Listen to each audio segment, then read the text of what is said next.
অবস্থা হয়েছে।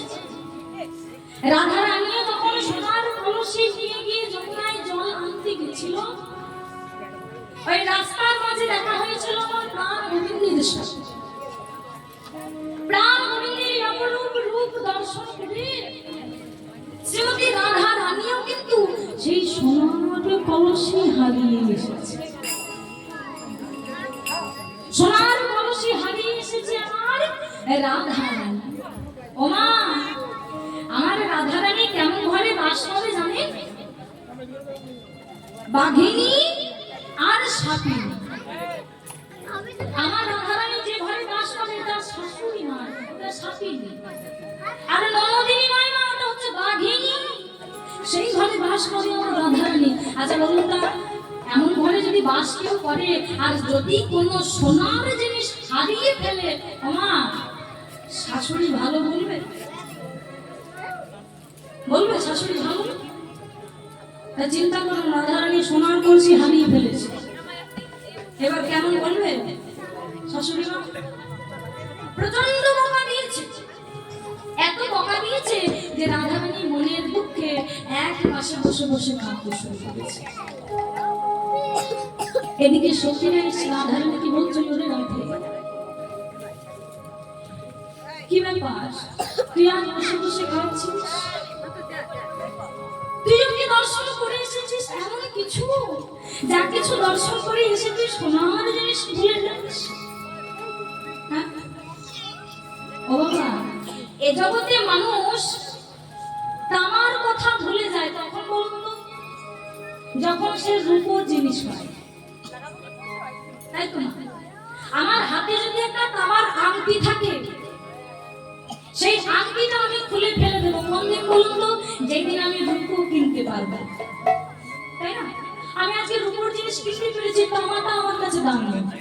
তাহলে তামার জিনিস ভুলে যায় যখন সে রূপো পায়, আর রূপোর কথা ভুলে যায় যখন সে সোনা পায়। কিন্তু তুই আজ রূপো নয় সোনা হারিয়ে এসেছিস, নিশ্চয়ই তার থেকে কোনো দামি জিনিস পেয়েছিস। তা কি এমন জিনিস তুই পেয়েছিস রে, যার জন্য তুই সোনা হারিয়ে এসেছিস? সত্যি রে, আমি রূপোর থেকে, সোনার থেকে, এমনকি মণি মুক্তা হিরে জহরতের থেকে বেশি দামি জিনিস পেয়েছি। আমি দর্শন করে এসেছি সেই ভুবন ভোলান রূপ, শ্রীকৃষ্ণের রূপ দর্শন করেছি। আমার শ্রীকৃষ্ণের রূপের কথা ভাগবত সহজ ভাষায় বলে দিলেন। কি বলছে? বলছে আমরা যখন কোনো সোনার গহনা করি, কোনো সোনার গয়না যখন আমরা অঙ্গে দিই, তখন আমাদের সুন্দর লাগে, তাই তো? কিন্তু বলছে গোবিন্দের অঙ্গে যদি কোনো গহনা দেওয়া হয়, তাহলে গোবিন্দ সুন্দর হয় না গো, ওই অলংকারটা সুন্দর হয়ে যায় গোবিন্দের অঙ্গে যেতে পেরেছে বলে। তাই আমরা যখন কোনো গয়না করি আমাদের সুন্দর লাগে বলে আমাদের অলংকার হচ্ছে সোনার গয়না, কিন্তু সেই সোনার গয়নাটার অলংকার হচ্ছে আমার গোবিন্দ। এত সুন্দর তার রূপ। তাই বলছে সেই রূপ আমি দর্শন করেছি ওরে সখী, সেই রূপের কাছে সোনার কি কোনো তুলনা করা যায়? ওরে, তোরা তো সবাই বলছিস আমি সোনার কলসি হারিয়ে এসেছি, কিন্তু ভালো করে চেয়ে দেখ আমার দুটি নয়ন পানে। যদি সোনার কলসি আমি হারিয়ে এসেছি বটে, কিন্তু আমি আমার এই নয়ন কলসি যে ভরে এনেছি, নয়ন কলসি আমি কিন্তু ভরে এনেছি সত্যি।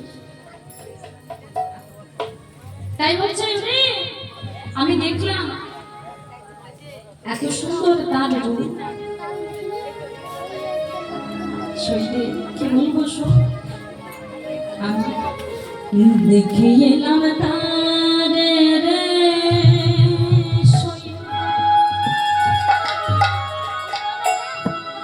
দেখে এলাম তারে, আমি দেখে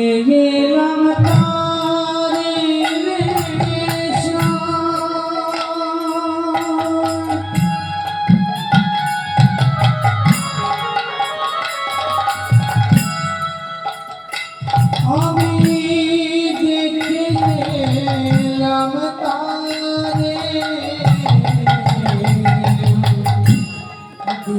গেলাম তারে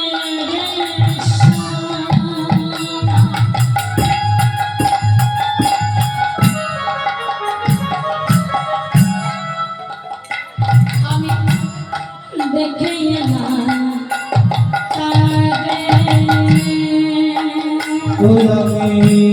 দেখে এলাম তারে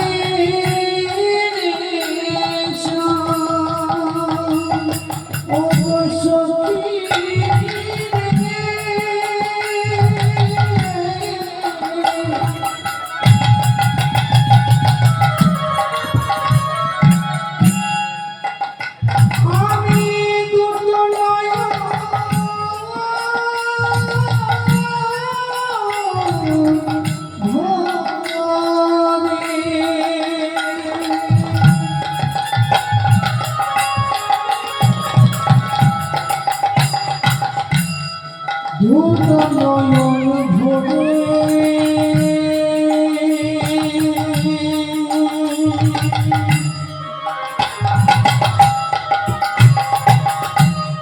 আমি গোবিন্দের বড় আমি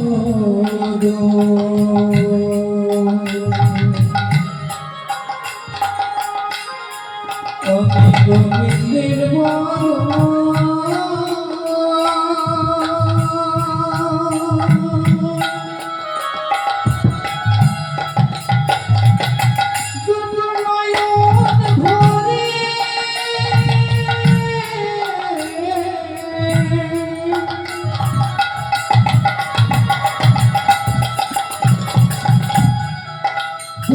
নয়ন ভরে আমি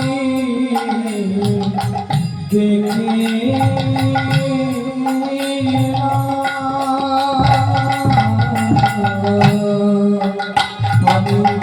আমি দেখে গেলাম তারে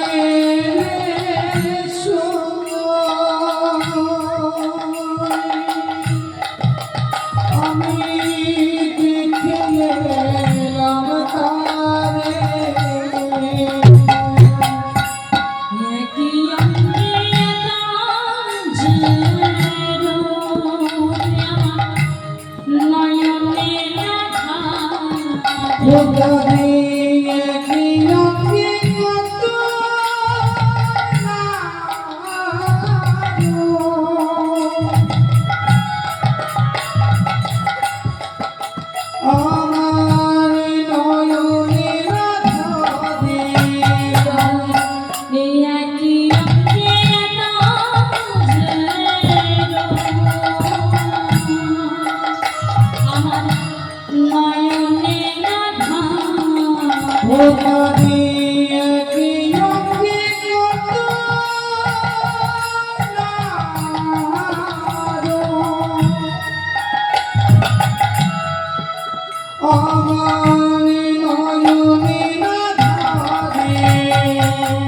রূপের কথা বলতে নারী আমি রূপের কথা বলতে নারী রূপের কথা বলতে নারী আমি রূপের কথা বলতে নারী বলবো বলবো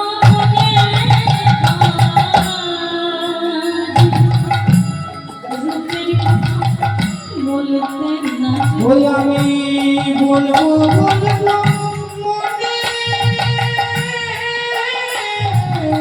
ভারী রূপের কথা বলতে নারী শ্রীমতী রাধারানী আমার বলছে যদি শুনতে দে তার রূপের কথা বলবো বলবো মনে করে কিন্তু বলতে পারি না বলবো কি করে বলো এই রূপ দেখেছে একজন আর বলবে আরেকজন কি বাবা যে রূপ দেখেছে সে বলতে পারবে না তার বলার মতো বদল নাই আরে যে বলবে সে তো কোনোদিন দেখেই না তাই তো আমি বলতে পারি না তাই তো আমার মনে মনে হয় প্রভু গো আমি যদি আমার এই দুটো নয়নের থেকেও যদি অধিক নয়ন পেতাম তাহলে হয়তো আমার গোবিন্দ রূপ দর্শন করে আমার প্রাণের এই জ্বালাটা জুড়াতে পারবে। ওমা কত সুন্দর কথা দেখুন, রাধা রানী বলছে গো, বলছে জানিস সখী, এই দুটো নয়নে গোবিন্দ বদন গোবিন্দ রূপ দর্শন করে আমার শান্তি হয় না। আমার যদি আরো নয়ন থাকতো, আরো চোখ থাকতো, তাহলে হয়তো আমি গোবিন্দকে আরো ভালো করে দেখতে পেতাম। ওমা কথাটা একটু হাস্যকর। রাধা রানী বলছে আমার দুটো চোখে পোষাচ্ছে না, আরো চোখ হলে ভালো হতো। আরে বাবা সবার দুটো করে চোখ, তোর কি চারটে হবে? কি মা সবার তো আমাদের দুটো করে চোখ, কারণ তো চারটে নেই। তাহলে রাধারানী এখানে কেমন কথা বলছে? বলছে আমার যদি আরো চোখ হতো ভালো হতো। আরে বাবা সবার তো দুটো করে, তোর কি বেশি হবে না?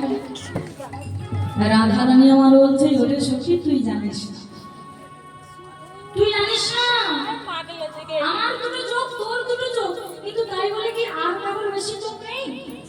কি বাবা নেই? কি মা আছে? কার বলুন তো?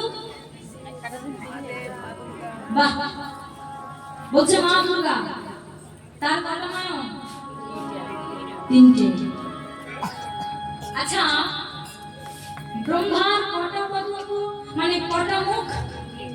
ব্রহ্মার চারটে মুখ। ব্রহ্মাকে দেখেননি ছবিতে? চারখানা বদন আছে তার।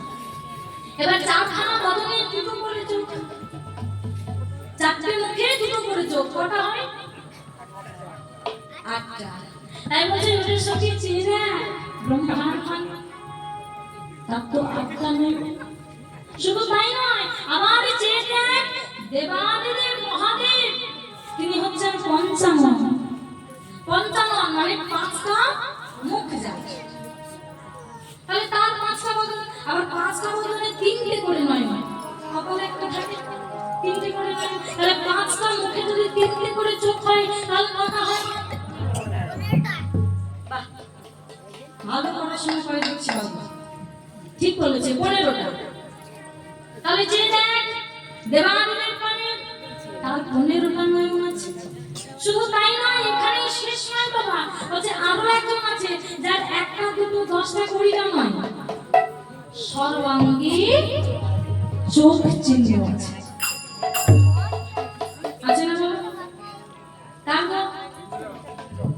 ইন্দ্রদেবের। এই ইন্দ্রদেবের কিন্তু চোখ চিহ্ন ছিল না, আমাদের মতো তারও কিন্তু দুটোই নয়ন, কিন্তু চোখ চিহ্নটা হলো কেন? তার কারণ আছে। আমি কালকে বলেছিলাম, ওই যে বলেছিলাম না যে 5জন সতী রমণী, তাদের নাম গাইলে প্রভাতে সর্বপাপ থেকে মুক্তি লাভ করা যায়। অহল্যা সর্বপ্রথম যার নাম আসে, তা এই অহল্যার স্বামীর নাম কি বলেছিলাম? গৌতম। এই গৌতম মুনির যে শিষ্য সে হচ্ছে দেবরাজ ইন্দ্র। আসতে মা কথা বলছো, দেবরাজ ইন্দ্র শিষ্য। দেখুন এইখানে ভুল কি? এখানে ভুল করে দিল কিন্তু কামদেব। তিনি বাণ মেরেছে ইন্দ্রদেবকে, যেই না ইন্দ্রদেবের দিকে বাণ ছুড়ে দিয়েছে, ইন্দ্রদেব তো মোহিত হয়ে গেছে। মোহিত হয়ে আকৃষ্ট হলো কার প্রতি? গুরু মাতা অহল্যার প্রতি। অহল্যার প্রতি আকৃষ্ট হলো, কিন্তু মনে মনে ভেবে দেখছে এইভাবে তো আর গুরু মাকে আমার পাওয়া সম্ভব না। তাহলে গুরু মাকে পেতে গেলে কি করতে হবে? না ইন্দ্রদেব তো শিষ্য, তিনি জানতেন যে আমার গুরুদেব কখন কি করে। ইন্দ্রদেব জানতো যে প্রত্যেকদিন একেবারে ভোরবেলা প্রত্যেকদিন আমার গুরুদেব কি করতো? গঙ্গা স্নান যেত। তা মনে মনে স্থির করলো যদি সেই সময়টাকে কাজে লাগানো যায় তবে কিন্তু আমার মনোবাসনা পূর্ণ হবে, নইলে কিন্তু পূর্ণ করা সম্ভব নয়। তাই কি করলো না, মনোবাসনা পূর্ণ করবে বলে সেই আশায় সেই লোভে চলে গেল রাম পাখি দলের কাছে। রাম পাখি দল মানে মোরগ। তখনকার দিনে তো ঘড়ি ছিল না, যে সময়টা ঘড়ি ছিল।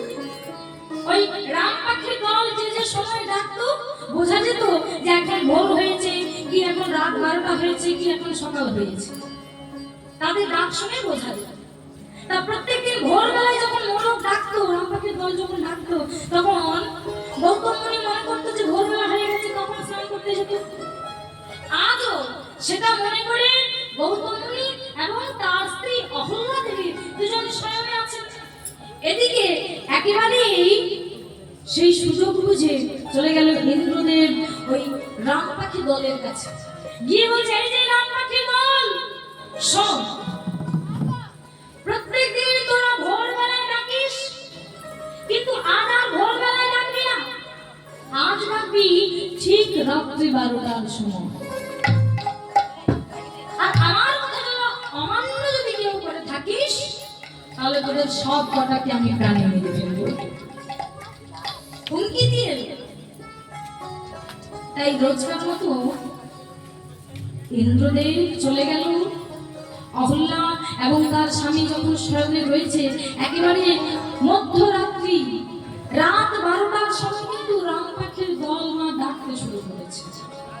যেই রাম পাখির দল ডাকতে শুরু করেছে, এদিকে মুনির ঘুম ভেঙে গেছে, গৌতম মুনির ঘুম ভেঙে গেছে। মনে মনে চিন্তা করছে, কি ব্যাপার, এই তো কিছুক্ষণ আগে আজ আমি শয়নে গেলাম, কিন্তু আজ মনে হচ্ছে অনেক তাড়াতাড়ি ভোরবেলা হয়ে গেছে। ওই যে রাম পাখির দল ডাকছে, আর সকাল হয়ে গেছে, একটু তাড়াতাড়ি সকালটা হয়ে গেল। যাই হোক, আমার ভুল হতেই পারে। তাড়াতাড়ি করে ঘুম থেকে উঠে করমণ্ডলীটা হাতে নিয়ে গঙ্গা স্নান করতে চলে যাচ্ছে। যেই না গঙ্গা স্নান করতে তিনি চলে গেলেন, সঙ্গে সঙ্গে ওই গৌতম মুনির রূপ ধারণ করে ইন্দ্রদেব এসে দাঁড়িয়েছে দুয়ারে। দুয়ারে দাঁড়িয়েছে বাবা। এদিকে মুনি রাস্তায় যেতে যেতে মনে মনে চিন্তা করছে, কি চারিদিকে এত অন্ধকার, বাবা ভোরবেলা তো হয়নি, রাত্রি 12টা, অন্ধকার হবে, চারিদিকে একেবারে অন্ধকার।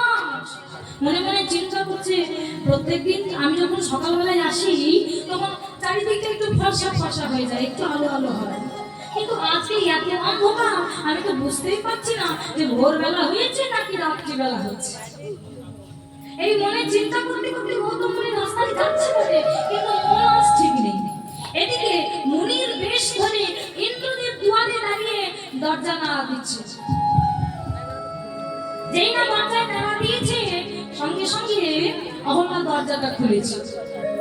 খুলেই দেখলো স্বামী দাঁড়িয়ে আছে। স্বামী নয় কিন্তু ইন্দ্রদেব দাঁড়িয়ে আছে, কিন্তু স্বামীর রূপ ধরে এসেছে।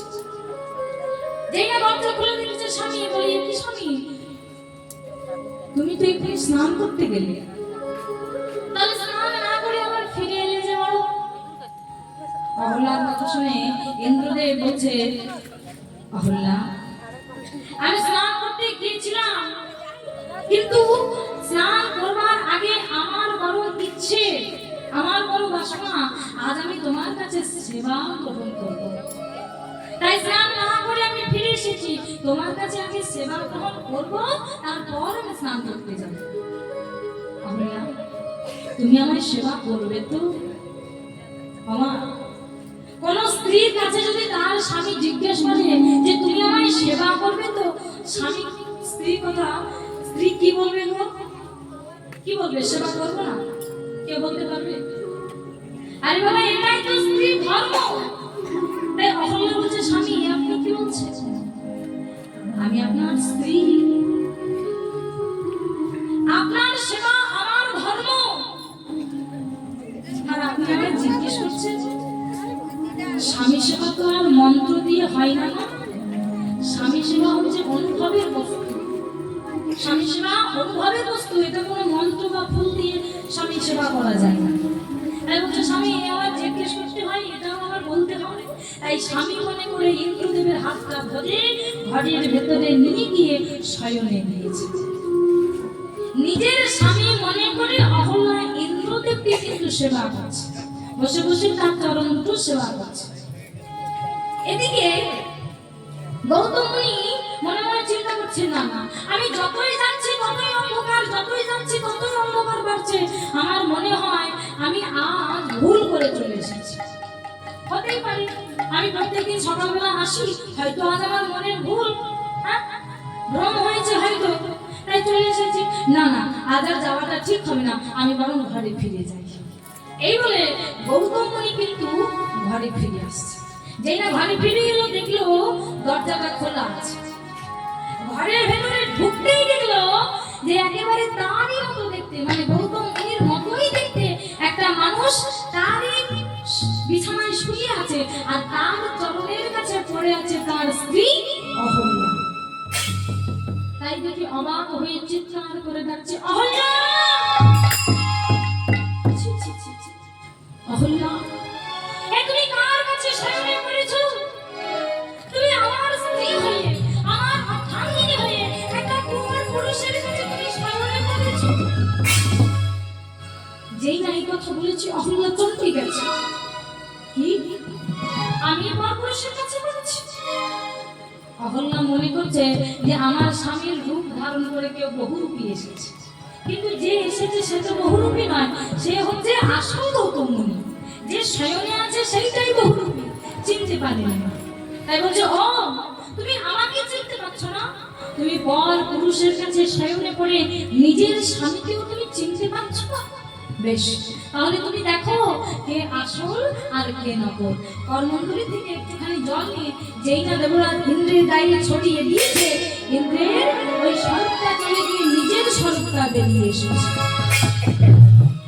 যেই না ইন্দ্রের নিজের স্বরূপটা বেরিয়ে এসেছে, অহল্যা চমকে উঠে বলছে, ইন্দ্র! ছি ছি ছি ছি। ইন্দ্র, আমি তোমার গুরু মা, তুমি হলে আমার শিষ্য, আমার সন্তানের মতো। সন্তান হয়ে তুমি তোমার গুরু মাকে পাওয়ার আশা করো। সন্তান হয়ে তুমি তোমার গুরু মাকে পাওয়ার আশা কামনা নিয়ে তুমি আমার কাছে এসেছো।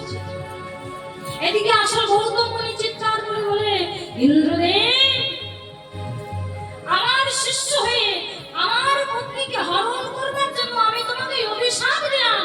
যে জনির জন্য লালায়িত হয়ে তুমি গুরু মার কাছে এসে পড়েছ, আমি অভিশাপ দিচ্ছি তোমার সর্ব অঙ্গে যেন সেই জনি চিহ্ন হয়ে যায়।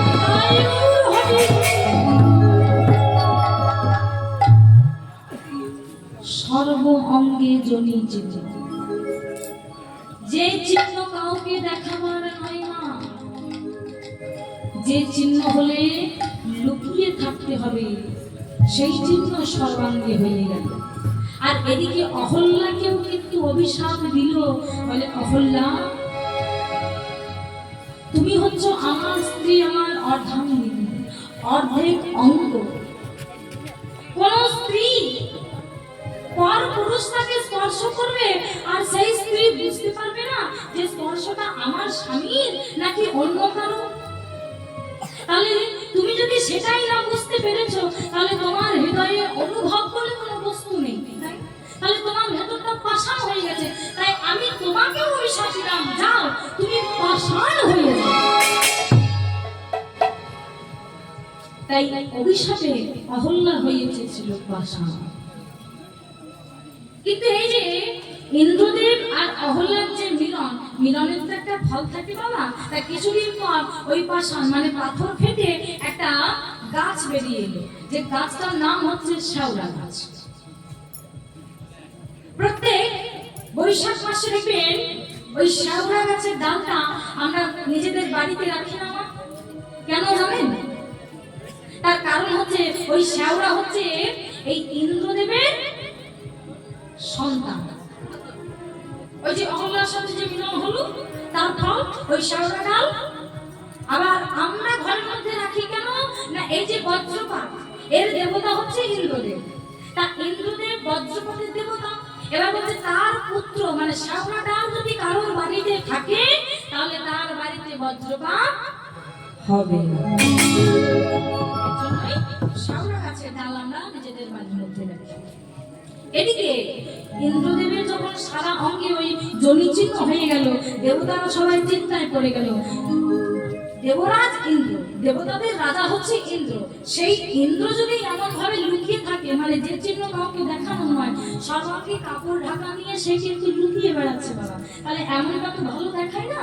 তাই প্রত্যেকটা দেবতাগণ ওই গৌতম মুনির কাছে এসে আবার তারা সকলে মিলে করজোড়ে প্রার্থনা করে বলছে, মুনিবর, আমাদের রাজা অপরাধ করেছে, অন্যায় করেছে, এটা আমরা সবাই জানি, কিন্তু তার ভুলের জন্য, অন্যায়ের জন্য আমরা সকলে মিলে আপনার কাছে ক্ষমা চাইছি। তাই দয়া করে, কৃপা করে তাকে ক্ষমা করে দিয়ে আপনি আপনার অভিশাপটা ফিরিয়ে নিন। তাই সবাই যখন অনুরোধ করেছে, তখন গৌতম মুনি বলছে, শোনো, অভিশাপ তো ফেরত নেওয়া যায় না। যে অভিশাপ আমি দিয়ে দিয়েছি সেই অভিশাপ ফেরত নেওয়া যাবে না, তবে হ্যাঁ, অভিশাপটা আমি পরিবর্তন করে দিতে পারি। কি পরিবর্তন?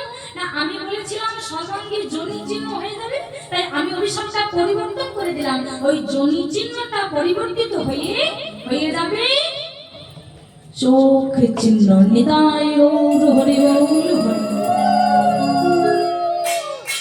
সেই দিন ওই গৌতম মুনি আশীর্বাদ দিবাকে পায়, দেবরাজ ইন্দ্রের সারা অঙ্গে চোখ চিহ্ন হয়ে গেছে। তাই শ্রীমতী রাধা রানী আমার ওই ইন্দ্রদেবের কথা বলছে, বলে সবার এত এত চোখ আছে, তারা তো তাদের চোখ নিয়ে আমার গোবিন্দকে দর্শন করে। আমার মনে হয় তারাই ভালো, 2, 4, 8, 15টা চোখ নিয়ে গোবিন্দকে দর্শন করে, তারাই ভালো। আমার এই 2 চোখ দিয়ে গোবিন্দের রূপ দর্শন করে আমার মনে শান্তি হয় না। আমার মনে হয় আরো যদি নয়ন পেতাম, ওই গৌতম মুনির যদি দেখা আমি পেতাম, তাহলে তাকে বলতাম, হে মুনিবর, যে অভিশাপ আপনি দেবরাজ ইন্দ্রকে দিয়েছেন সেই অভিশাপ আমাকেও দিন, যাতে আমারও সারা অঙ্গে লোচন চিহ্ন হয়, আর সেই নয়ন দিয়ে যেন আমি আমার গোবিন্দের রূপ প্রাণ ভরে দেখতে পাই।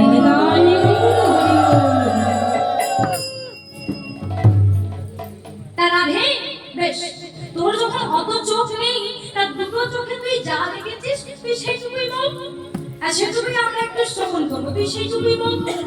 বলে, ওরে বলবো কি করে? ওই যে বললাম, দেখেছে একজন, বলবে আর একজন, তাহলে যে দেখেছে সে তো বলবে না, আর যে বলবে সে তো দেখে নাই, তাহলে বলাটা যদি আমার একটু উল্টো পাল্টা হয়ে যায়, বলে তুই চিন্তা করিস না। রে শোন, যারা প্রকৃত ভক্ত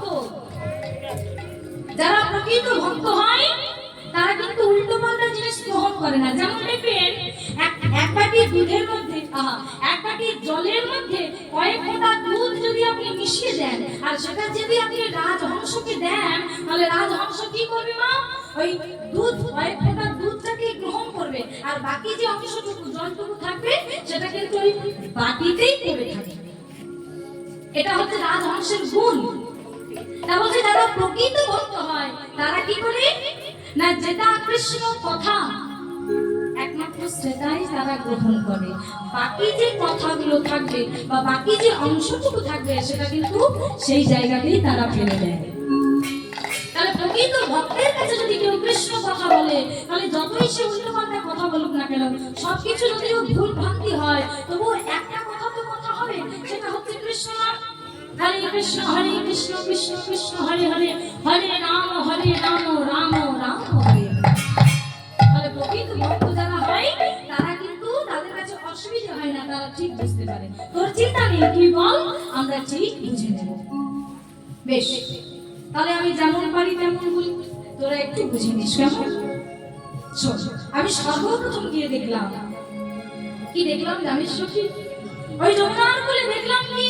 আমি দেখিলাম যমুনার কোলে রে সখী, দেখিলাম যমুনার কোলে, আমি দেখিলাম যমুনার কোলে রে সখী, দেখিলাম যমুনার কোলে, দেখিলাম যমুনার কোলে রে সখী, দেখিলাম যমুনার কোলে, আমি দেখিলাম যমুনার কোলে, যদি দেখিলাম যমুনার কোলে।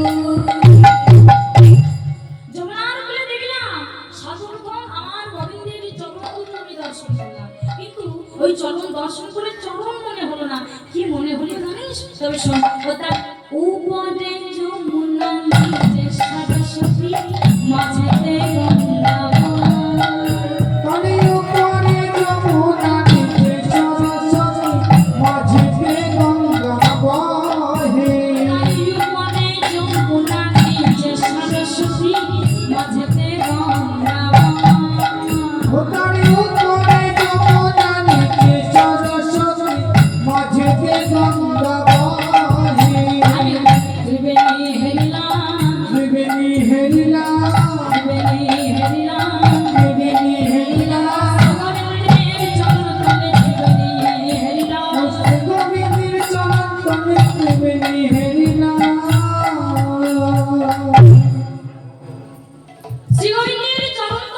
ত্রিবেণী, তিনটি নদী দর্শন করলাম। উপরে যমুনা, নিচে সরস্বতী, মাঝেতে গঙ্গা বয়।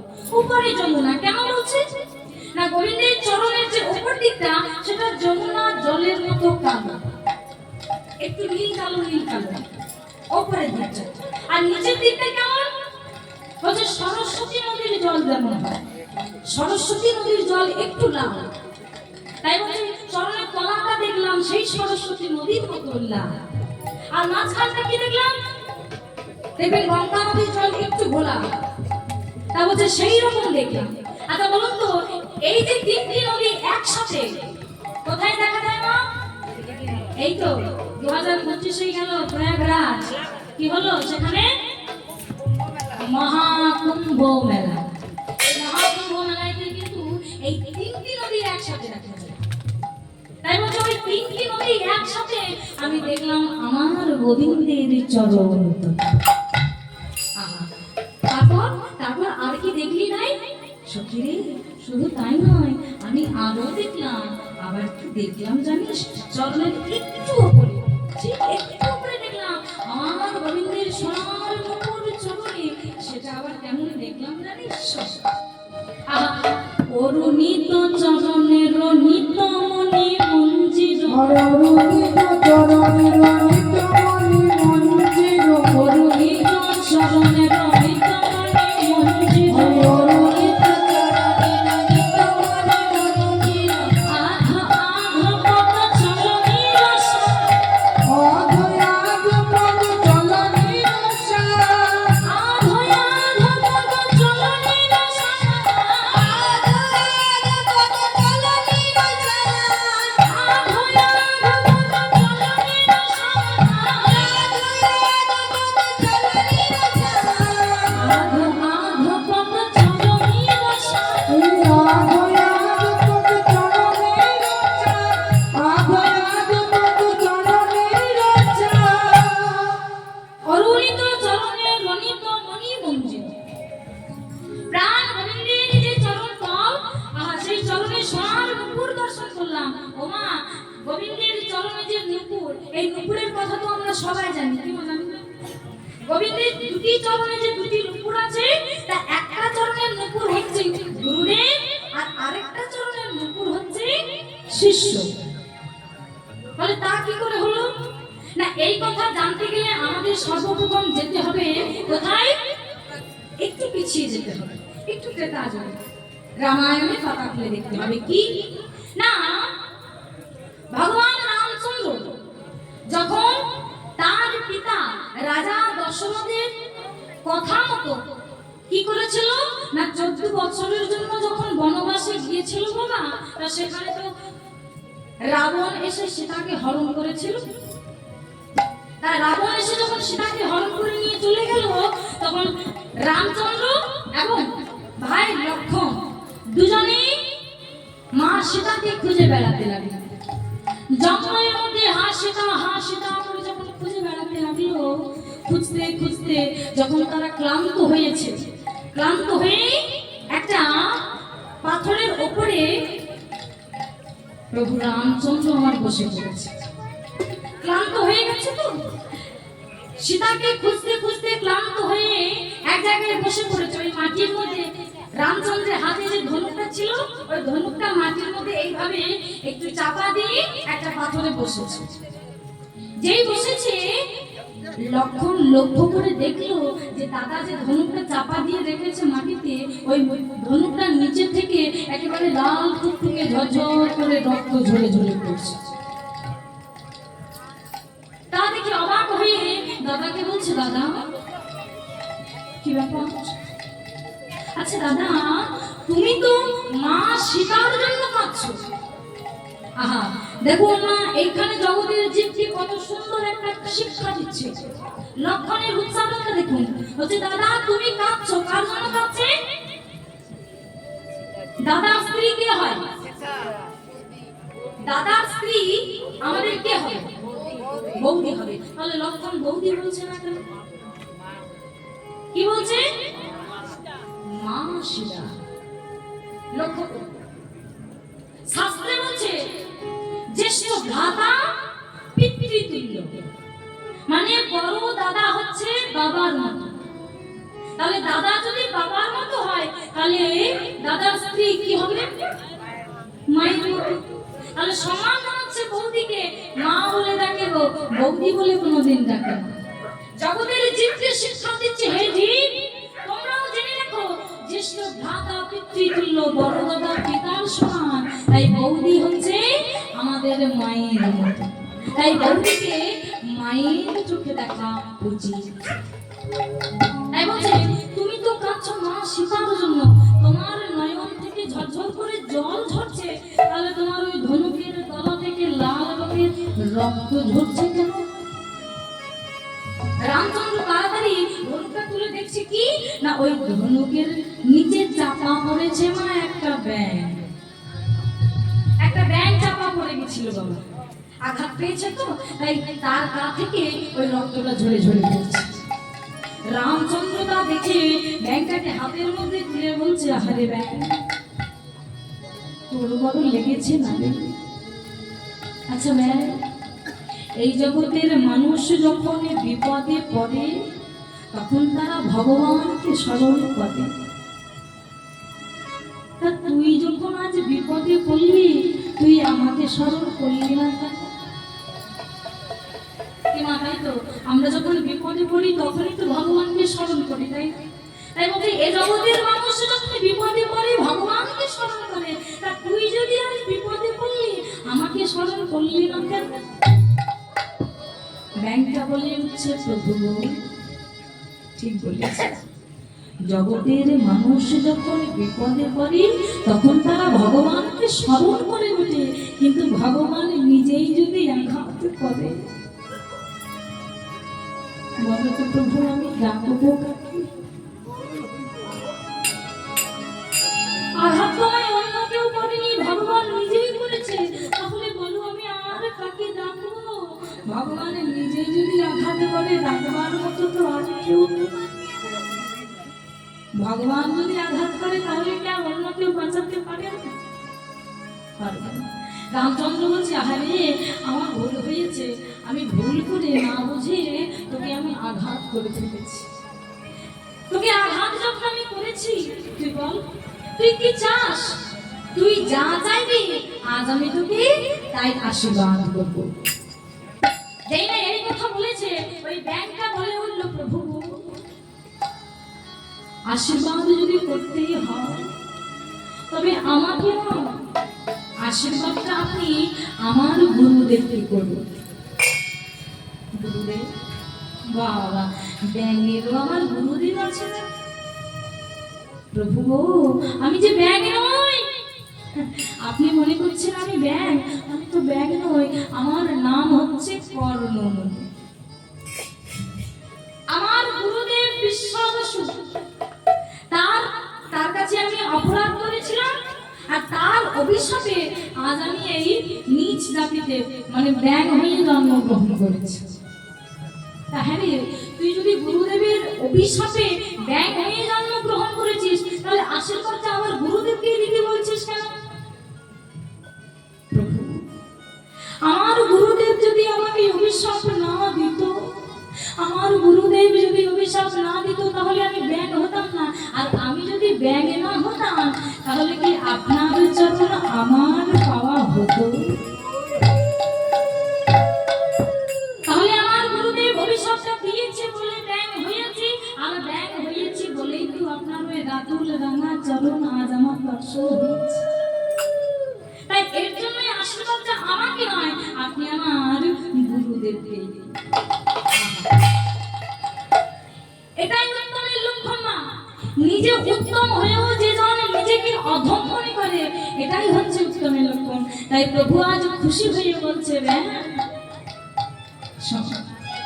তোর মতো ভক্ত যদি কেউ পায়, তোর মতো শিষ্য যদি কেউ পায়, তাহলে সেই গুরুদেবের জীবনটাই ধন্য হয়ে যায়।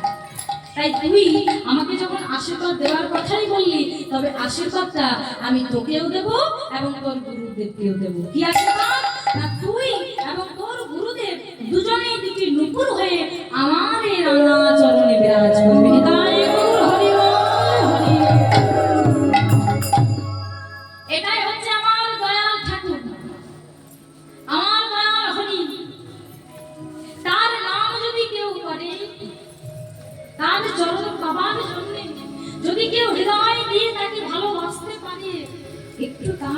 গাইতে পারি, তাহলে সে কৃপা না করে থাকতে পারে না বাবা, কৃপা সে করবে। এর জন্যই বলছে মানব জন্মটা যখন পেয়েছো এই জন্মটা হেলায় ফেলিয়ে দিও না, হরিনাম করো, কৃষ্ণ নাম করো। মনে রেখো এই মানব জন্মটা পেয়েছি 84 লক্ষ জনে ভ্রমণ করার পর। একটা দুটো জন্ম নয় বাবা, 84 লক্ষ জনে ভ্রমণ করার পর এই মানব দেহটা আমরা পেয়েছি, অতি দুর্লভ জন্ম। তাই বলছে ও এই জন্মটি যখন পেয়েছো হেলায় নষ্ট করে দিও না। তোমরা যে কারণে এসেছো সেই নাম তোমরা উচ্চারণ করো। একসাথে সবাই গাইবো, সবাই আনন্দ করে গাইবে, এই জীবন সার্থক হয়ে যাবে। তোমরা গাইবে, কি গাইবে জানো? কি গাইবে? কাহে না ভজলে হরে রে না,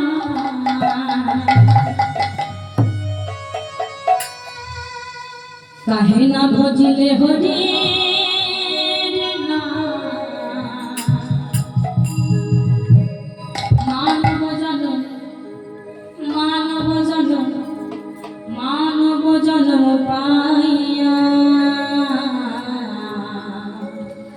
কাহে না ভজিলে হরে না, কাহে না ভজিলে হরে না, মানব জনম মানব জনম পায়া।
উড়ে যাবে, উড়ে গিয়ে কোথায় পড়বে তা কিন্তু আমরা কেউ খুঁজেও পাবো, তাই না? তা আমাদের দেহটা হচ্ছে সামান্য একটা কাগজের টুকরো, একটু জোরে যদি হাওয়া হয় তাহলে এই টুকরোটা কোথায় গিয়ে পড়বে আমরা কিন্তু কেউ খুঁজে পাবো না। কিন্তু তাও রয়েছে আমাদের দেহে 5 রকমের অহংকার, কি আছে না? এই মানব দেহে 5 রকমের অহংকার আছে গো। কি কি কি বলি?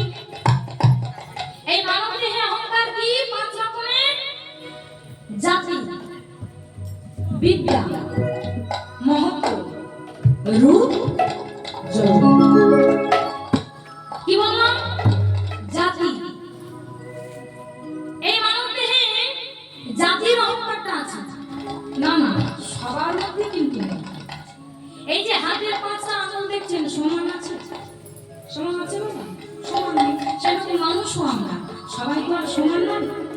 কিন্তু কিছু কিছু মানুষ আছে যাদের মধ্যে এই অহংকারটা একটু থাকে, জাতির অহংকার। মানে কোন মানুষ জাতিতে যদি একটু উঁচু হয়, মানে উঁচু জাতের মানুষ যদি হয়, তাহলে দেখবেন মনে একটু অহংকার থাকে। মনে করি আমি উঁচু জাতির মানুষ, নিচু জাতের মানুষগুলো আবার মানুষ না। হ্যাঁ, একটু অহংকার। আবার বলছে বিদ্যা, বিদ্যার অহংকার হয় না। কেউ যদি একটু বেশি পড়াশোনা করে, দেখবেন গ্রামের মানুষগুলোকে আর মানুষ মনে হয়। এরা গ্রামের মানুষ, পড়াশোনা জানে না, এরা আবার মানুষ না। হ্যাঁ? আবার মহত্ব, মানে কারোর স্থান যদি একটু উঁচু হয়, মানে আমরা সাধারণ মানুষ, এই সাধারণ মানুষের উপরে যদি কারোর স্থান হয়, তাহলে তারও আবার একটা অহংকার, মহত্ব। হ্যাঁ? সাধারণ মানুষের থেকে আমি একটু উঁচুতে, তাই না? সবার হয় না, রাগ করবেন না যেন আমার কথা শুনে। সবার কিন্তু এত অহংকার হয় না, কিন্তু কিছু কিছু মানুষ থাকে হয়। আবার দেখবেন রূপের অহংকার। এই অহংকারটা বেশি ভালো আমার মায়েদের হয়, তাই না? কোনো মা যদি আমার একটু দেখতে সুন্দর হয় বাবা, তাহলে বারবার এই যে কীর্তন শুনতে এসেছেন, কোনো মা যদি আমার সুন্দর হয়, তাহলে কীর্তন পরে শুনবো, আগে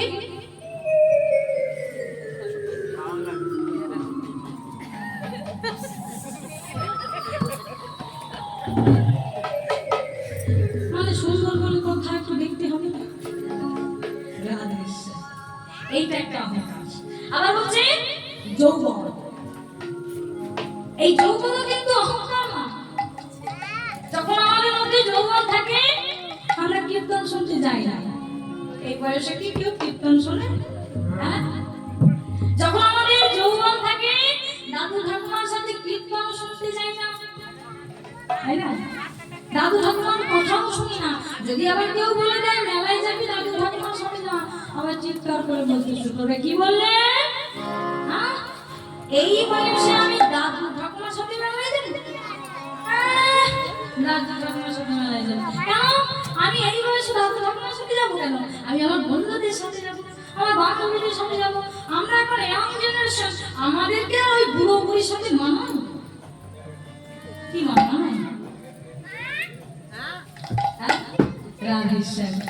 মানায় না নাকি বাবা? রাধে। তা বলছে এটা একটা অহংকার। আচ্ছা মা, এই যে রূপ যৌবন এত অহংকার, এই অহংকারটা চিরস্থায়ী কি বটে? সারা জীবন কি থাকবে? আচ্ছা মা, আপনারা তো রান্না করেন, বেগুন পোড়া দেখেছেন? বলছে এই যে আমাদের এখন যৌবন রয়েছে, আমাদের শরীরে এই যে চামড়াটা দেখছেন, একেবারে টান টান সুন্দর, টান টানা চোখ, ঘন কালো মাথায় চুল, হ্যাঁ, কি সুন্দর গাল ভর্তি দাঁত, হাসলে বেশ ভালো লাগে। আচ্ছা মা, বলছে যখন আমাদের যৌবনটা চলে যাবে, আমাদের বয়স হয়ে যাবে, এই কালো ঘন চুল কি রঙের হবে? এই যে টানা টানা চোখ কি হবে? কোটরে ঢুকে যাবে। রাধেশ্যাম। এই যে সাদা ঝকঝক করছে দাঁতগুলো কি হবে? সামনের দাঁত দুটো আগে পড়বে নাকি? আর এই যে টান টান চামড়া, বলছে যৌবন চলে গেলে এই দেহের অবস্থা হবে সেই বেগুন পোড়ার মতো, তাই না মা? এর জন্য বলছে মা গো, অহংকারে অধোগতি হয়, ঊর্ধ্বগতি হয় না। অহংকারে কোনোদিন ভগবানকে পাওয়া যায় না। তাই জীবনে কোনোদিন অহংকার করবেন না। এই শরীর আমাদের নয়। আমরা যখন এসেছি সাথে করে কিছুই নিয়ে আসিনি, যখন যাব সাথে করে কিছুই নিয়ে যেতে পারবো না। আমাদের একমাত্র সম্বল হচ্ছে কৃষ্ণ নাম, যে কৃষ্ণ নাম ভুলে গেলে চলে না। তাই বলছে অহংকার করো না, কৃষ্ণ নাম করো। কৃষ্ণ নাম করলে তুমি হৃদয়ে শান্তি পাবে, আনন্দ উপভোগ করতে পারবে। বলছে হিয়া রে হিয়া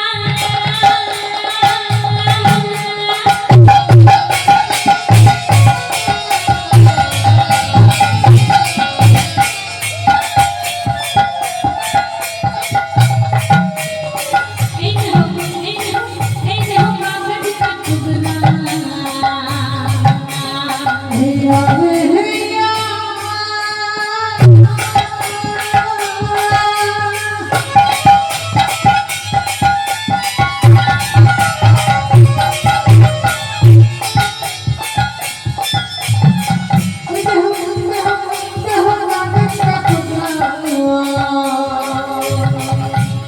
হাওয়া দিলে কি হবে?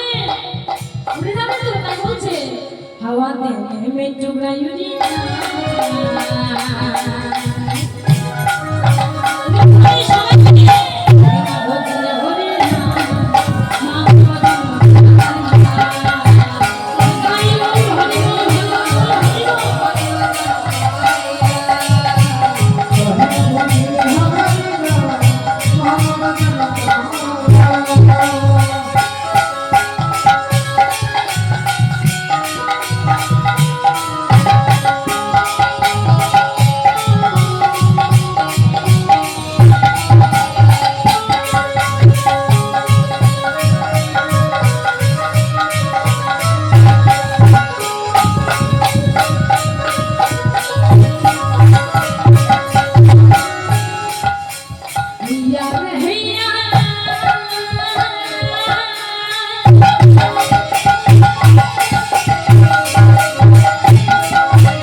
আগুন ধরে যাবে।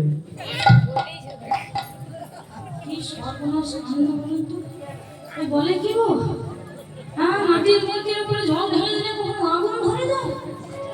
মাথাটা গেছে। কি মা কি হয়? বলে যায়। তাই এটাই বলছে এই দেহটা হচ্ছে সামান্য একটা মাটির মূর্তি, সামান্য বৃষ্টির জলেই দেহ বলে যাবে। তাই অহংকার কোনোদিন করো না। কি বলছে? সে মূর্তি গেলে যা কাহে না ভজিলে হরির নাম মানব জন্ম পাইয়া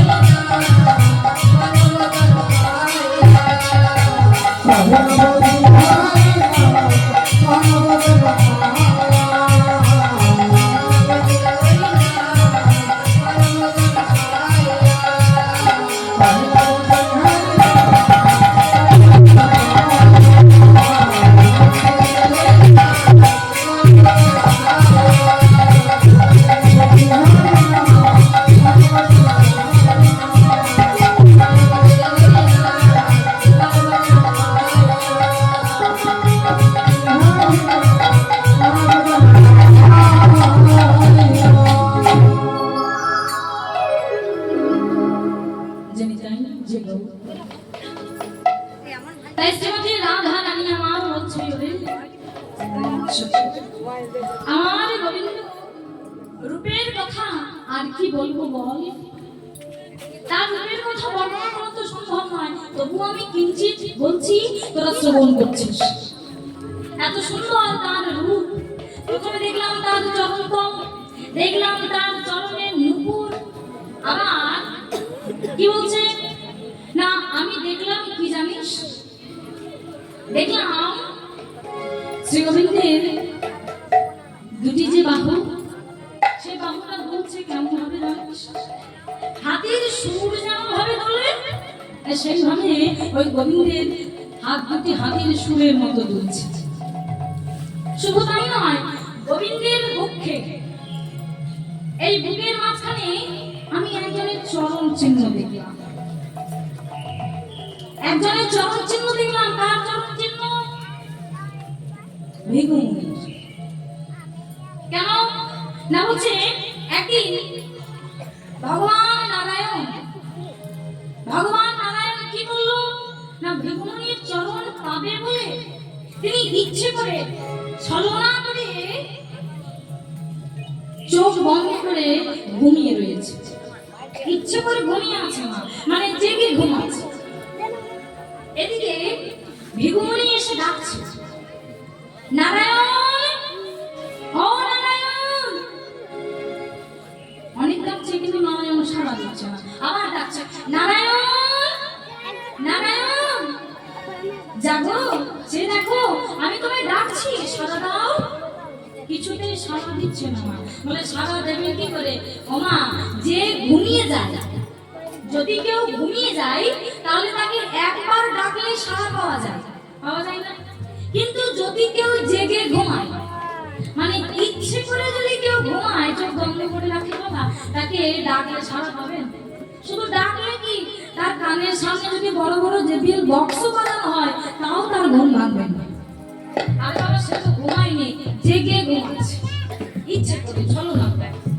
তা বারবার ডাকছে ভৃগুমুনি, নারায়ণ, নারায়ণ, কিন্তু নারায়ণ তো সাড়া দিচ্ছে না। তাই ক্রোধে ভৃগুমুনি কি করলো, একটু রাগ হয়েছে তো না, তাই ক্রোধে ওই নারায়ণের বুকের মাঝে বসিয়ে দিয়েছে তার চরণের লাঠি। যেই না লাঠি দিয়ে দিয়েছে, তার বুকের মধ্যে চরণ চিহ্ন হয়ে গেছে। এদিকে যেই না লাঠি মেরেছে না, সঙ্গে সঙ্গে আরেকজন প্রধানিত হয়েছে। কে বলুন তো? মা লক্ষ্মী। ওমা, রাখবে না? কোন স্ত্রীর সামনে তার স্বামীকে যদি কেউ মারে বা কেউ আঘাত করে, তাহলে স্ত্রীর কষ্ট হবে না? কি মা, হবে না? ধরুন আপনাদের স্বামীকে যদি কেউ আঘাত করে, আপনার সামনে যদি কেউ এসে মারে, তাহলে আপনাদের কষ্ট হবে না? হ্যাঁ, হবে তো। হ্যাঁ, সেটা আলাদা কথা। নিজের স্বামী, মানে আমার স্বামীকে আমি মারবো, তাতে অসুবিধা নেই, সে আমি মারতেই পারি, আমার স্বামী। তাই বলে কি লোকে মারবে নাকি? তখন কিন্তু আর সেটা সহ্য করা যাবে না। তাই মা লক্ষ্মী আমার একটু ক্রোধে চিৎকার করে বলে উঠেছে, মুনিমা, এ আপনি কি করলেন?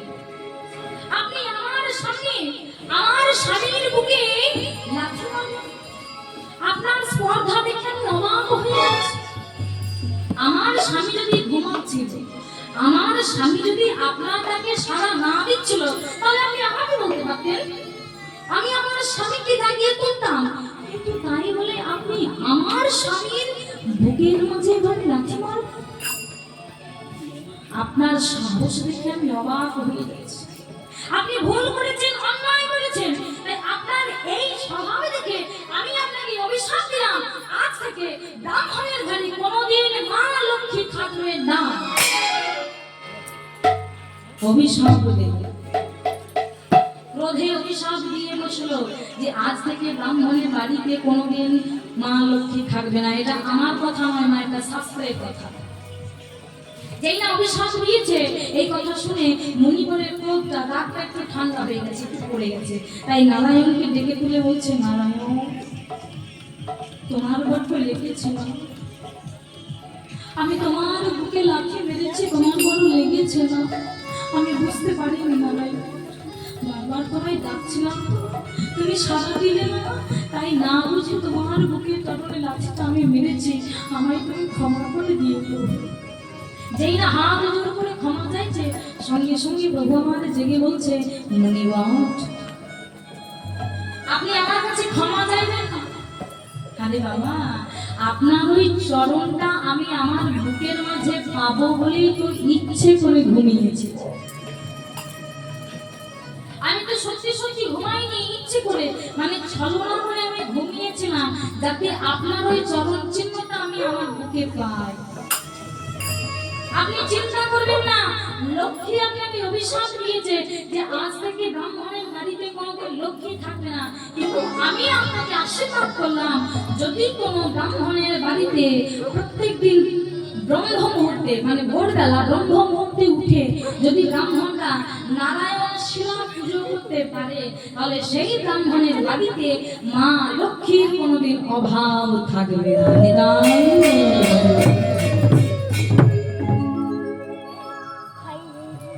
আশীর্বাদ আবার পাওয়া হয়ে গেল। কি বললো?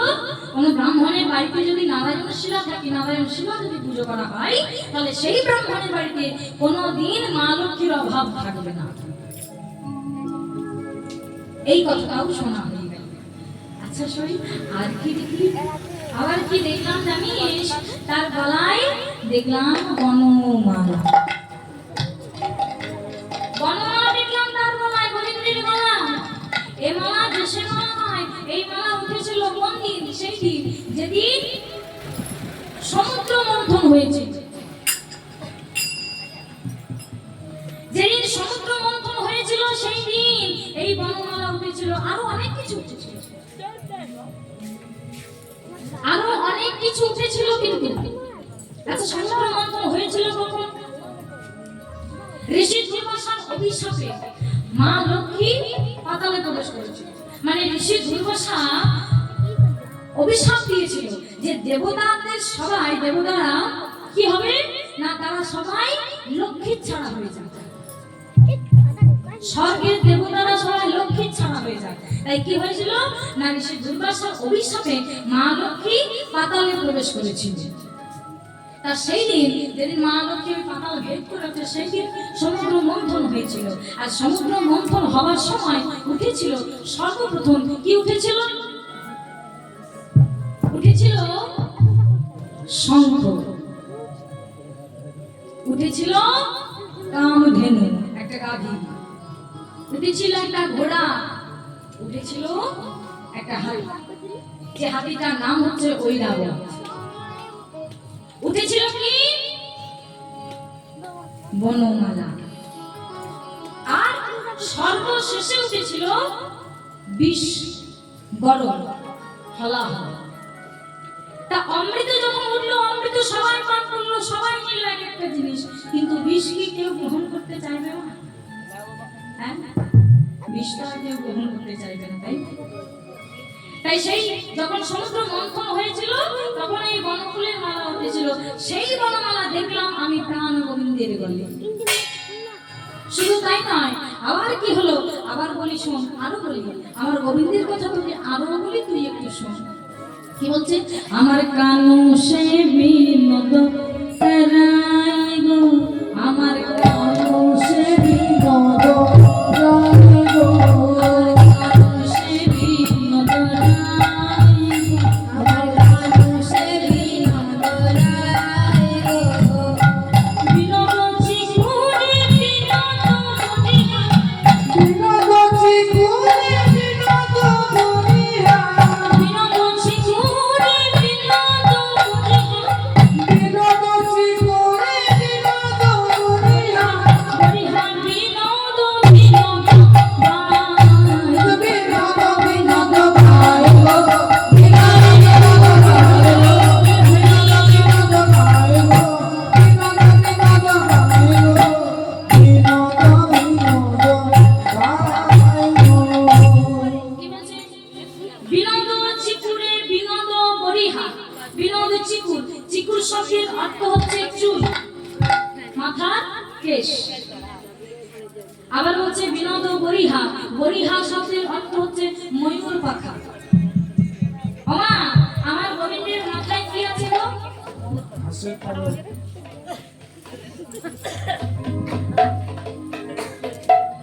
ওমা, আজকে গরম লাগছে? গরম তো লাগেনি, বেশ ঠান্ডা ঠান্ডাই লাগছে, গরম লাগে। তাহলে গরম তো করেনি যে মাথাটা খারাপ হয়ে যাবে, তাহলে এর মাথাটা এতটা খারাপ হলো কি করে? গোবিন্দের মাথায় হাঁসের পালক থাকে। কি থাকে মা? বাহ, এ বোঝে না ভাই, এটা একটু বুঝিয়ে দেবে কেমন? ওর কাছে জেনে নেবে কিসের পাতা থাকে। গোবিন্দের মাথায় দেখবেন ময়ূর পাখা থাকে। তা বলছে শুধু যে ময়ূর পাখা থাকে তা নয়, একটা সোনার মুকুট থাকে, থাকে না? মহারাজ নন্দের ছেলে, রাজার ছেলে, সোনার মুকুট মাথায় থাকে। তাহলে যার মাথায় সোনার মুকুট, যার মাথায় সোনার মুকুট থাকে, তার মাথায় 5টা রকমের আবার একটা ময়ূর পাখা কি করছে? যদি কারো সোনা না থাকে তাহলে সে যদি ময়ূর পাখা নেয় দেখতে সুন্দর হওয়ার জন্য, সেটা বুঝতে পারি, কিন্তু মাথায় যে একটু সোনার মুকুট রয়েছে তাহলে আমার ময়ূর পাখাটা নেওয়ার দরকার ছিল, তাই না? কিন্তু নিল কেন? বলে এমনি এমনি সৌন্দর্য দেখাতে নেয়নি গো, এরও কারণ আছে। কি কারণ?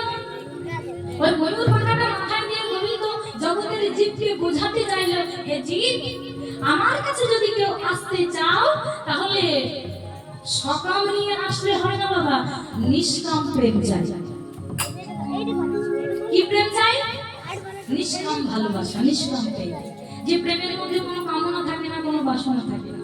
প্রেম হচ্ছে 2 প্রকার, একটা সকাম আর একটা নিষ্কাম। সকাম কোন প্রেম? না যে প্রেমের মধ্যে কামনা থাকে, বাসনা থাকে, চাওয়া পাওয়া থাকে। আর নিষ্কাম প্রেম মানে যে প্রেমের মধ্যে কোনো কামনা বাসনা থাকে না। তাহলে আমরাও তো প্রেম করি না, করি না? ইহ জগতের মানুষ আমরা প্রেম করি না, মা করি, কিন্তু আমাদের প্রেমটা কেমন হয়?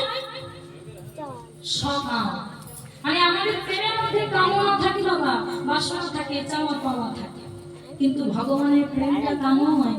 ভগবানের প্রেম হচ্ছে নিষ্কাম প্রেম, যে প্রেমের মধ্যে কোনো কামনা থাকে না, কোনো বাসনা থাকে না।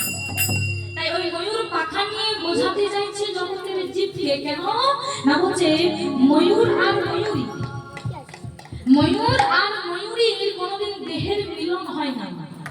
তাহলে বলবে তাদের সন্তান প্রাপ্তি হয় কি করে?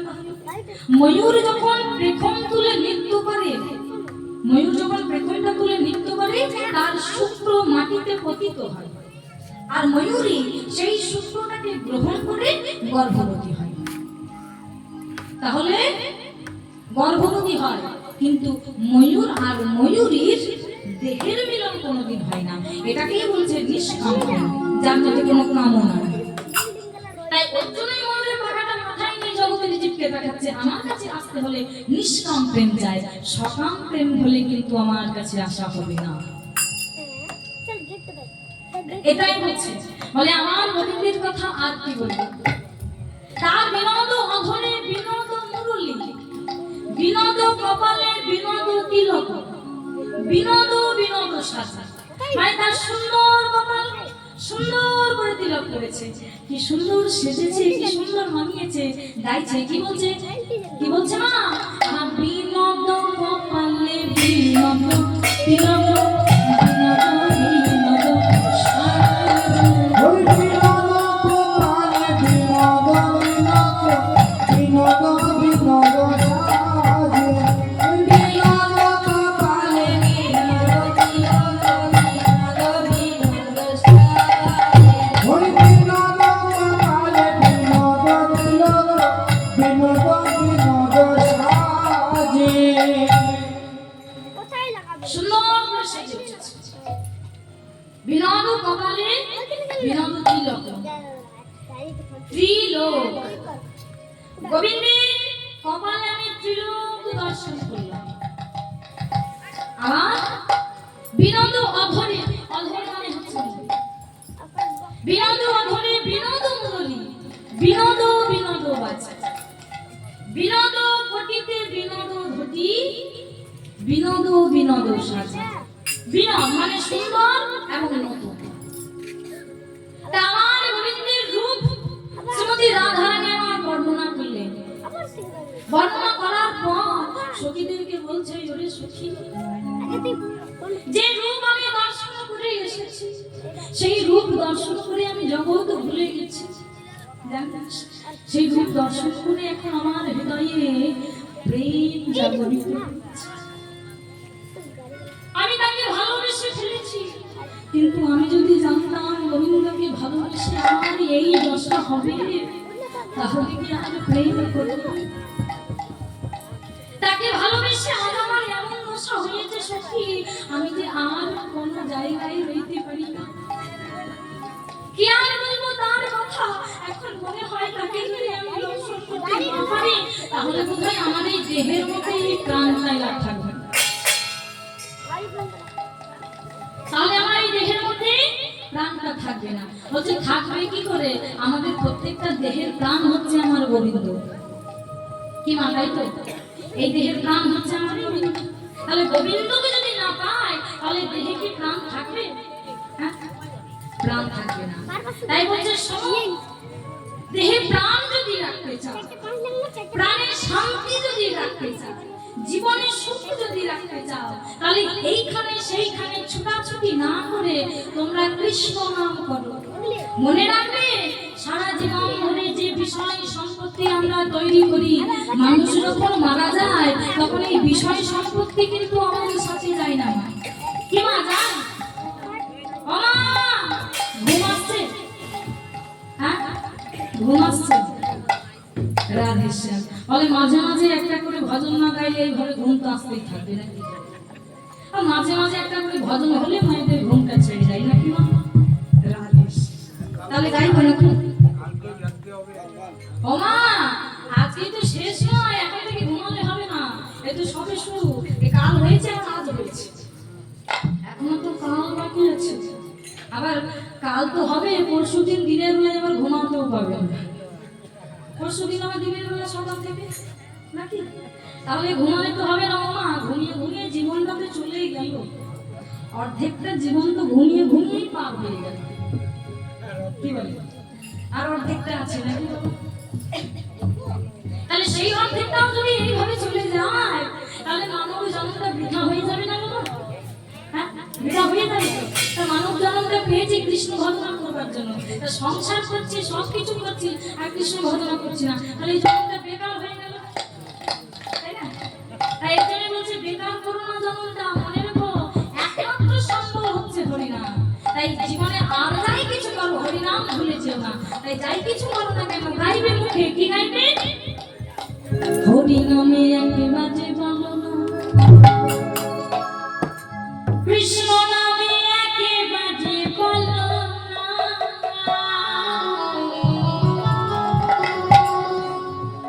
এই হরিনাম জপয় বেদান, এই নাম জীবনের সাধনা। হরি নামে একবার বলো না, কৃষ্ণ নামে একবার বলো না, এই হরি নাম জপয় হরি নাম, এই নাম জীবনের সাধনা। হরি নামে একেবারে বলো না, কৃষ্ণ নামে একেবারে বলো না, এই হরি নাম জপয় বেদান,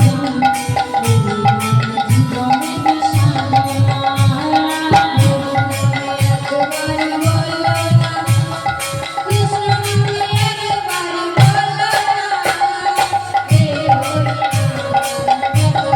সাধনা।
বলছে পৃথিবীতে সব কিছু থাকবে, একদিন তুমি চলে যাবে। এই যে পৃথিবীতে আমরা ঘর বাড়ি টাকা পয়সা গয়না যা কিছু দেখছি, পৃথিবীতে এগুলো তো সব থাকবে বাবা, থাকবে না? সব থাকবে। আচ্ছা আমরা থাকবো সারা জীবন? থাকবে না। আমাদের সময় নির্ধারিত করা আছে বাবা, যতক্ষণ সময় আছে ততক্ষণই থাকবো। সময় যেই শেষ হবে সঙ্গে সঙ্গে আমরা সবাই নিদায় গৌর হরি বল। বেশ, তাহলে আমরা চলে যাবো। আচ্ছা এত কষ্ট করে এত পরিশ্রম করে না খেয়ে না ঘুমিয়ে না কীর্তন শুনে না ভাগবত শুনে কষ্ট করে উপার্জন করে ঘর বানিয়েছি, দোতলা বাড়ি, 4 চাকা গাড়িও কিনেছি, সোনার একটা গলার হারও বানিয়েছি। ওমা মরে গেলে ওগুলো যাবে?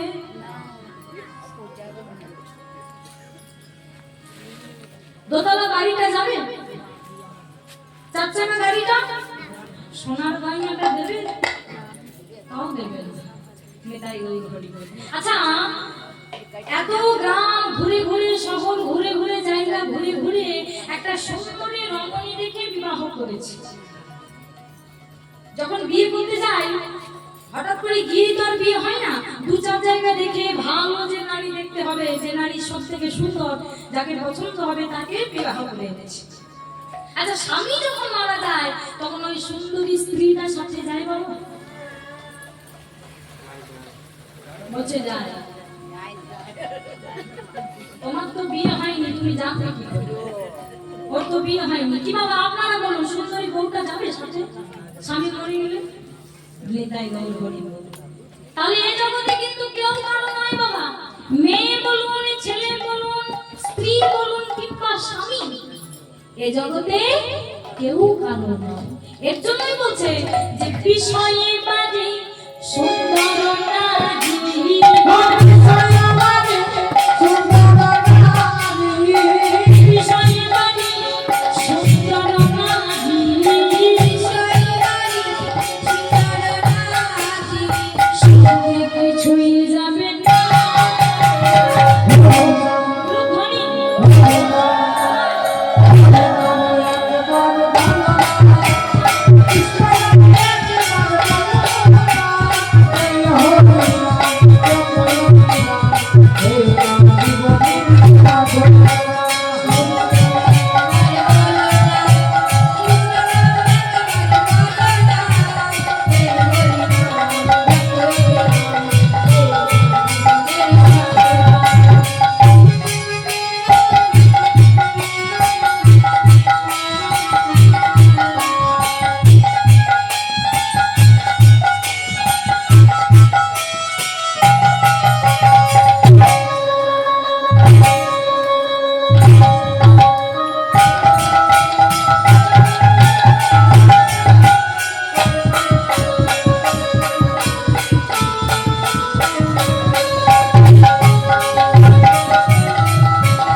हरे राम हरे राम हरे राम वके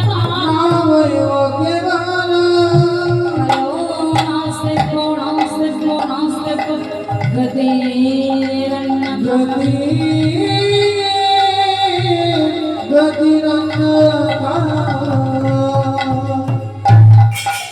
এই কলিযুগে কলি জীবের হরি নাম ছাড়া গতি নাই।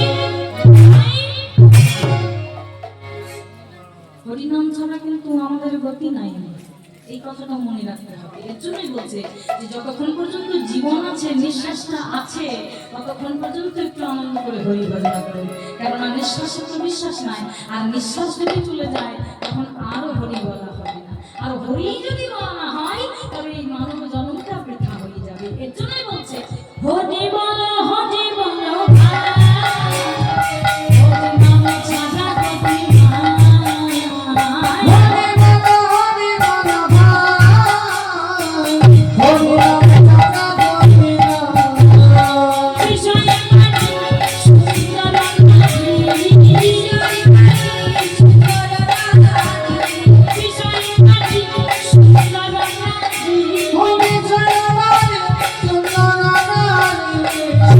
কিছুই যাবে না।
জনিতাই জগো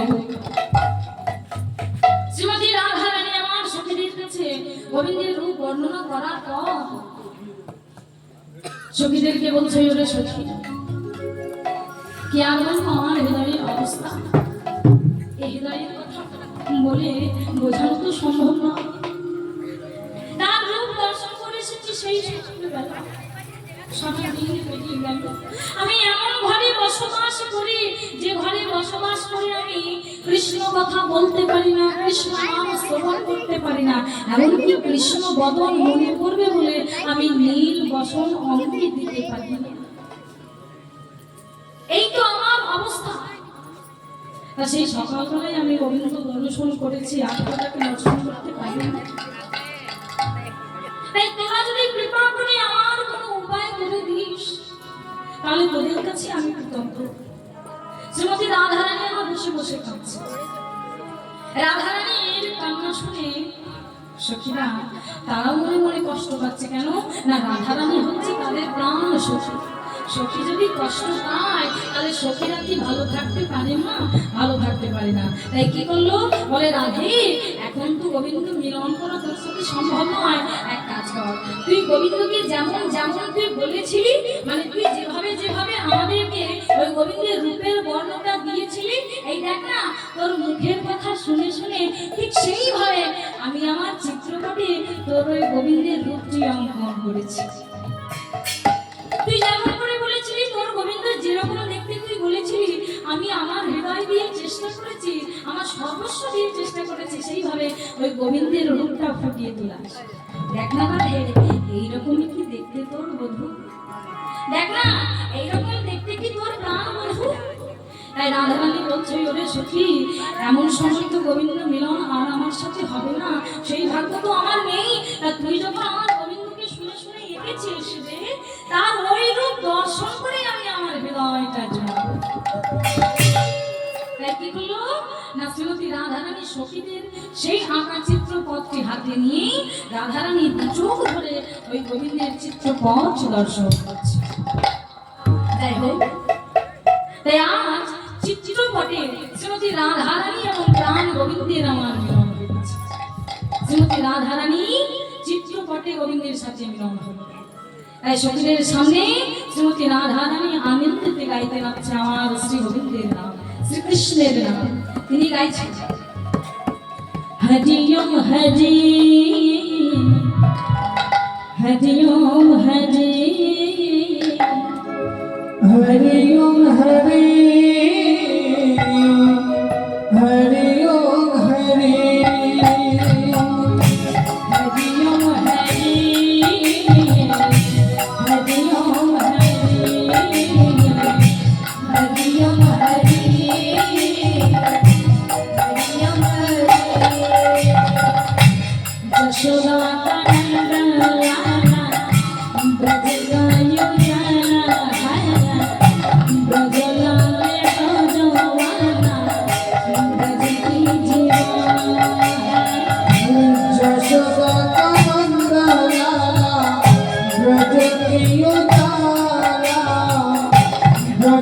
যশোদালে ব্রজবালা ব্রজ কি জীবন হে যশোদা কানন্দ লালা ব্রজ কি উজালা ব্রজ গানে ভগবানা ব্রজ কি জীবন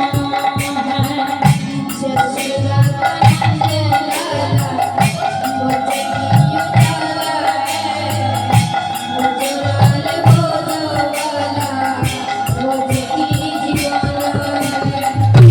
हरि ओम हरि हरि ओम हरि हरि ओम हरि हरि हरि ओम हरि हरि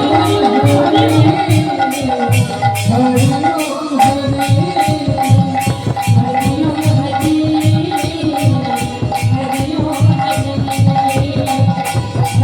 ओम हरि हरि ओम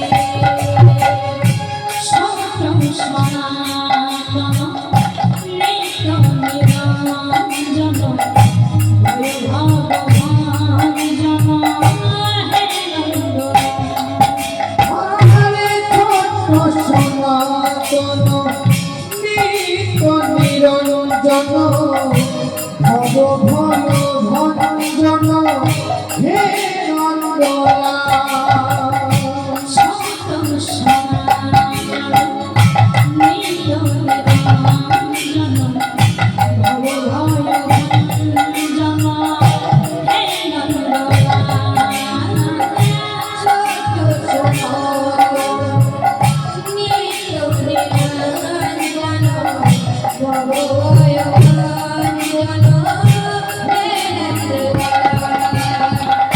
हरि ओम हरि हरि ओम हरि हरि ओम हरि हरि ओम हरि हरि ओम हरि हरि ओम हरि हरि ओम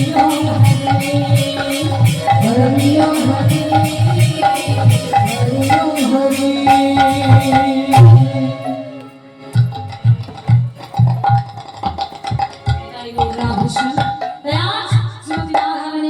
সবাই মিলে গাইব কই দেখি মা এবার একটু উঠে দাঁড়িয়ে বলুন সবাই একটু করতালি করবে নাম করবেন কেমন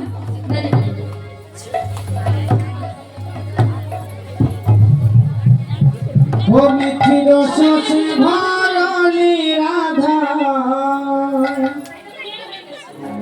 ও মিঠি রসে ভরলি রাধা রাধা রানী লাগে রাধা ও রানী লাগে प्यारो प्यारो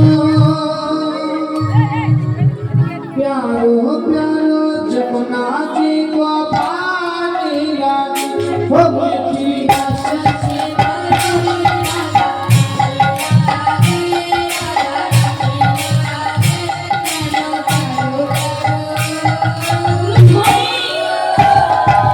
để không bỏ lỡ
রাধা